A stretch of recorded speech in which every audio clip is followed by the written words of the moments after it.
नमस्ते, मैं हूँ कृष्णा और मैं आज आप लोगों के लिए लेके आई हूँ एलएलएम रिगार्डिंग कुछ क्वेश्चंस जो कि एलएलएम एंट्रेंस में क्या क्या सिलेबस है और कितना मार्क्स का एग्ज़ाम होता है और कब होता है और नेगेटिव मार्किंग है या नहीं, इसके अंडर कितने यूनिवर्सिटी आते हैं, सब कुछ मैं इस वीडियो में बताऊँगी आप लोगों को। तो चलिए चलते हैं। फर्स्ट ऑफ ऑल हम लोग डिस्कस करेंगे कि सीयूईटी के एलएलएम एंट्रेंस में टोटल कितना मार्क्स होता है। जब हम लोग एग्ज़ाम देने के लिए जाएंगे तो वहाँ पे आप लोगों को दिखेगा कि 100 क्वेश्चन होगा और ईच क्वेश्चन में 4 मार्क्स करके होगा और 25 मार्क्स जो कि है जीके एंड रीजनिंग पोर्शन का है और 75 मार्क्स जो है लॉ पेपर का है। टोटली लॉ बेस होता है 75 मार्क्स का क्वेश्चन और आप लोग को ईच क्वेश्चन में 4 मार्क्स करके होने से जो कि जीके एंड रीजनिंग का पोर्शन होता है उसमें आपको 100 मार्क्स का होता है और लॉ पेपर में जो कि 75 मार्क्स का होता है, लॉ पेपर में 300 करके होता है। टोटल सीयूईटी के एलएलएम एंट्रेंस में टोटल मार्क्स 400 मार्क्स करके होता है। चलिए सिलेबस के बारे में डिस्कस करते हैं। जो कि आप लोगों को बताया था कि जो पोर्शन ए है उसमें 25 मार्क्स होता है जो कि जीके एंड करंट अफेयर्स के ऊपर होता है।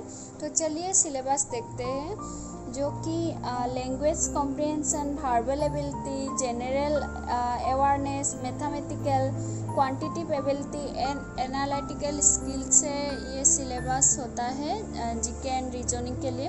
इसके अलावा भी आप लोग सोशल का और करंट अफेयर्स का भी आप लोग देख सकते हो, क्योंकि आप लोग नॉर्मल सेंस में देखो तो सबका, क्योंकि लॉ बैकग्राउंड से आए हुए होते हैं, वो तो जो 75 मार्क्स का होता है 300 मार्क्स का, उसमें सभी लोग स्कोर कर सकते हैं। लेकिन आप लोगों को अगर अपना सीट कंफर्म करना है तो आप लोगों को जनरल नॉलेज में अच्छा कमांड होना चाहिए। इसीलिए आप लोग ज़्यादातर जनरल नॉलेज में ही जो ए वाला पोर्शन है उसमें ज़्यादा फोकस दीजिए, क्योंकि जो लॉ का पोर्शन है आप लोग ड्यूरिंग एलएलबी और बीएलएलबी पीरियड में आप लोगों ने अच्छे से देख रखा है, पढ़ाई किया है, तो एक बार देखने से आप लोगों को अच्छे से याद रह जाएगा और या फिर आप लोगों को क्वेश्चन देखने से आपको हिंट मिल जाएगा। लेकिन जीके और करंट अफेयर्स में ज़्यादा लोग मार खाते हैं,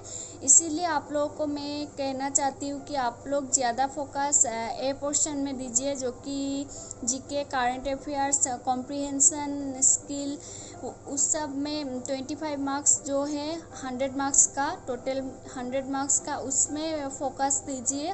उसमें आप लोग अच्छा स्कोर करेंगे तो आप लोग का सीट का अच्छा यूनिवर्सिटी में मिल सकता है। इसीलिए आप लोग इस पोर्शन में ज़्यादा फोकस दीजिए। डिस्कस करेंगे जो कि सेकंड पोर्शन है। सेकंड पोर्शन में टोटली लॉ बेस होता है जो कि 75 मार्क्स का होता है एग्ज़ाम और इसमें टोटल मार्क्स 300 होता है।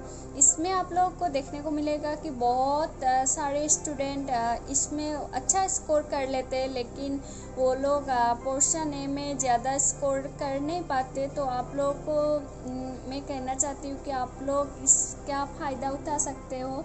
आप लोग अच्छे से जीके पोर्शन में अच्छा कमांड रखोगे तो आप लोगों को अच्छा रैंक हासिल करने में आसानी होगा।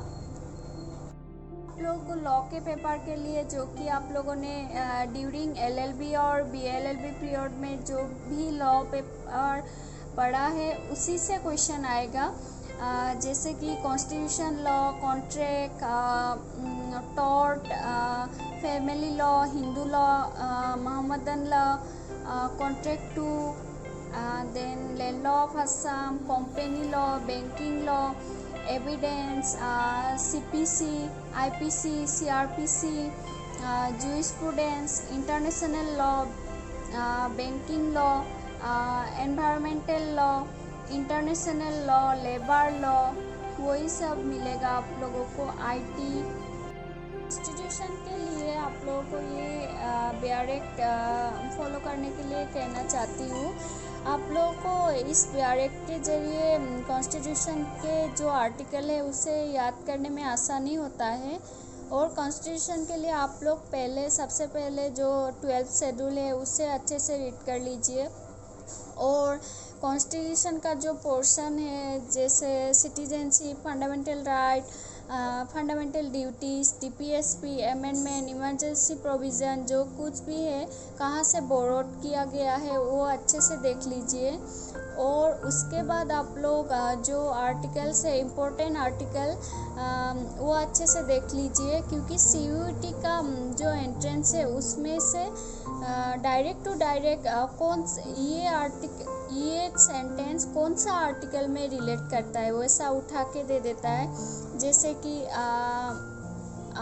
राइट टू इक्वलिटी कौन सा आर्टिकल से रिलेट करता है वैसे करके दे देता है।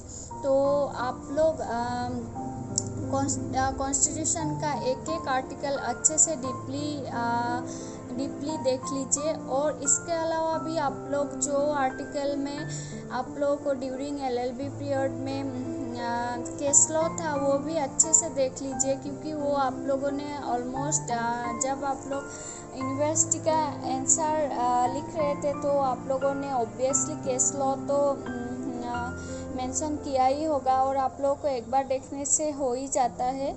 तो आप लोग आर्टिकल विथ केस लॉ अच्छे से देख लीजिए। आप लोग जो फंडामेंटल ड्यूटीज़ है उसे भी एक बार अच्छे से देख लीजिए, क्योंकि कभी कभी ये ड्यूटी कौन सा आर्टिकल से रिलेट करता है वैसा भी दे सकता है, इसीलिए वो भी अच्छे से देख लीजिएगा।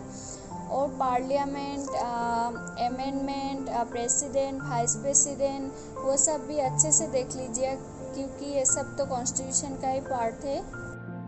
को बताना चाहती हूँ कि ज़्यादातर स्टूडेंट जो है पहले का आर्टिकल देखते देखते जो बाद में जो लास्ट आर्टिकल रह जाता है उससे देखना ही भूल जाते हैं। इसीलिए मैं आप लोगों को कहना चाहती हूँ कि जो 390 या 380 से जो आर्टिकल्स है उसे भी आप लोग देख लीजिएगा, क्योंकि शॉर्ट टाइटल एंड एक्सटेंड कौन सा आर्टिकल में दिया है शॉर्ट टाइटल करके ये भी दे देता है। हमारे जो लास्ट ईयर LLM एंट्रेंस हुआ था तब ये क्वेश्चन दिया था। ज़्यादातर स्टूडेंट लास्ट का आर्टिकल देखने के लिए भूल जाते हैं, तो आप लोग ये गलती मत कीजिएगा। आर्टिकल है 393, 394 एंड 394A, ये बहुत इम्पोर्टेंट आर्टिकल है, इसे भी अच्छे से देख लीजिएगा।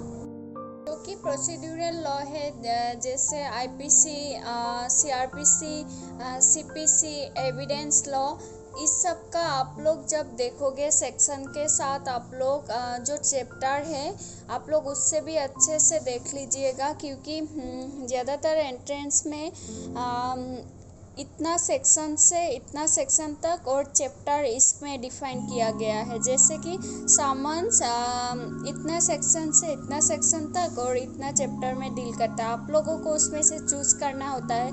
आप लोगों को ज़्यादातर ये पता चल जाता है कि सेक्शंस इतना में इतना है, लेकिन आप लोग चैप्टर के दौरान मार खा जाते हो उस क्वेश्चन को करने के लिए। इसीलिए आप लोग जब पढ़ाई करोगे, जब IPC देखोगे तो आप लोग सेक्शंस के साथ चैप्टर भी क्लियर करते चले जाइएगा। और उसमें केस लॉ है तो केस लॉ भी देख लीजिएगा। इसके अलावा भी जब आप लोग IPC, CRPC, CPC देखोगे तो उसका एनफोर्समेंट डेट कब है, कॉन्स्टिट्यूशन का भी एनफोर्समेंट डेट कब है, कब एडॉप्ट किया गया था, कब एनफोर्स हुआ था, ये सब भी देख लीजिएगा अच्छे से। बारे में आप लोगों को कहना चाहती हूँ कि आप लोग उसका ऑर्डर, डिक्री, जजमेंट क्या है, ऑर्डर क्या है, डिक्री क्या है, अच्छे से देख लीजिएगा। और ऑर्डर्स एंड सेक्शन भी अच्छे से देख लीजिएगा। लॉ से भी 2 या 3 क्वेश्चन आता है, इसीलिए एनवायरमेंटल लॉ भी अच्छे से देख लीजिएगा। सस्टेनेबल डेवलपमेंट का गोल कितना है वो भी देख लीजिएगा। मेन मोटो क्या है वो भी देख लीजिएगा। और कौन से एनवायरमेंटल लॉ में कौन सा लॉ को अम्ब्रेला लॉ कहा जाता है, तो एनवायरमेंटल प्रोटेक्शन एक्ट 1886 को कहा जाता है। मैंने अंदाज़ा से लगाया था क्योंकि उसमें एयर, वाटर सब कुछ आ जाता है, तो मेरा लकीली ये आंसर राइट हुआ था। लोगों को जो एक पोर्शन मिलता है CP act, consumer protection act, आप लोग उसके लिए ये बुक फॉलो कर सकते हो। ये बैरिक टाइप का ही है। इसमें अच्छे से देखने से शॉर्टली 1 मार्क्स का क्वेश्चन के लिए हो जाता है, तो ये भी ले सकते हो आप लोग। इसलिए आप लोगों के साथ डिस्कस करना चाहती हूँ कि CUET का LLM एंट्रेंस एग्ज़ाम में नेगेटिव मार्किंग है या नहीं।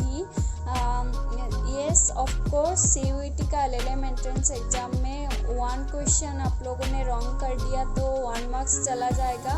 इसीलिए आप लोग अच्छे से ध्यान देकर ही जो क्वेश्चन आप कंफर्म हो वही कीजिएगा। CUET का जो LLM का एंट्रेंस है वो जून-जुलाई मंथ में ही होता है। आप लोग CUET का PG एंट्रेंस के वेबसाइट में जाकर चेक कर सकते हो। और इसके अलावा भी आप लोगों को एक और न्यूज़ शेयर करना चाहती हूँ, क्योंकि पहले जो इससे लास्ट ईयर जो LLM का एंट्रेंस हुआ था CUET का, तब तेजपुर यूनिवर्सिटी ने भी CUET के साथ पार्टिसिपेट किया था। लेकिन इस बार तेजपुर यूनिवर्सिटी ने CUET के एंट्रेंस में पार्टिसिपेट नहीं किया है। तेजपुर यूनिवर्सिटी ने अलग ही एंट्रेंस कंडक्ट किया है, और जो तेजपुर यूनिवर्सिटी में पढ़ना चाहते हैं वो अलग ही फॉर्म भरना पड़ता है। तो अगले साल पता नहीं पार्टिसिपेट करेगा या नहीं तेजपुर यूनिवर्सिटी। अगर आप लोग तेजपुर यूनिवर्सिटी में पढ़ने के लिए इंटरेस्टेड हो तो आप लोग CUET का एंट्रेंस भी फॉर्म फिलअप कर सकते हो, और एक्स्ट्रा तेजपुर यूनिवर्सिटी का भी फॉर्म फिलअप करना पड़ेगा। आप लोग ये जब निकलेगा अच्छे से देखकर ही फॉर्म सबमिट करना।